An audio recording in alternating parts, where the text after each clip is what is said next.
Gentleman for yielding. Mr. Sauer, did the government pressure social media to censor Americans for saying things like natural immunity is real?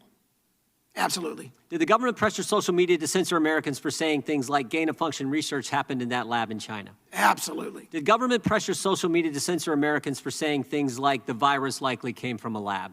That is right within the heartland of our evidence. Did government pressure social media to censor Americans for saying things like getting vaccinated doesn't prevent COVID and it doesn't necessarily stop transmission of COVID? Absolutely.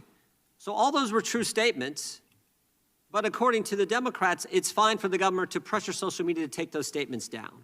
In fact, this administration started doing that on day 3, January 23rd, 2021. Here's what the suggestion, as Mr. Seligman says, the Biden White House said to Twitter. Clark Humphrey, Executive Office of President, White House Office. Hey, folks, wanted to flag the below tweet, and I'm wondering if we can get moving on the process for having it removed, then in all capitals, ASAP.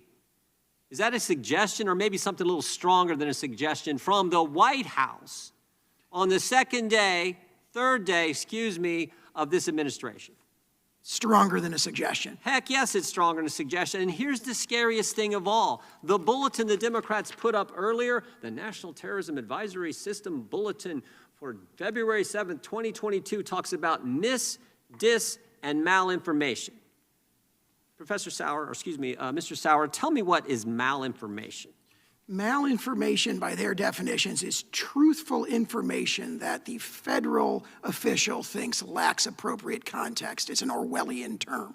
So it's true, but the government says we don't want the people seeing that, hearing that, repeating that, liking that, sharing that. We don't want that to happen. Correct.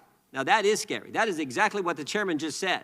That is this dystopian, crazy world they want to go. And that's exactly what they were doing on day 3. Because you know what the underlying tweet was? The underlying tweet said this: Hank Aaron's tragic death is part of a wave of suspicious deaths among elderly closely following administration of the vaccine. He received the vaccine on January 5th. True. Hank Aaron, true and real American, great American, amazing athlete, wonderful human being.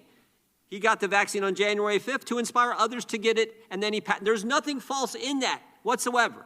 Nothing false. And these guys in the Biden White House said, take it down, but not just take it down. They said, take it down as soon as you possibly can. That, and Mr. Seligman, Mr. Professor of Law, says, you know what? That's just fine. That is a scary, scary world that the Democrats want to take us to. And as you said earlier, if it was the other way around, if this was Republicans doing this to Democrats, you'd be here testifying too, and you'd be just as ticked off about it, and so would I. I yield back. I thank the gentleman.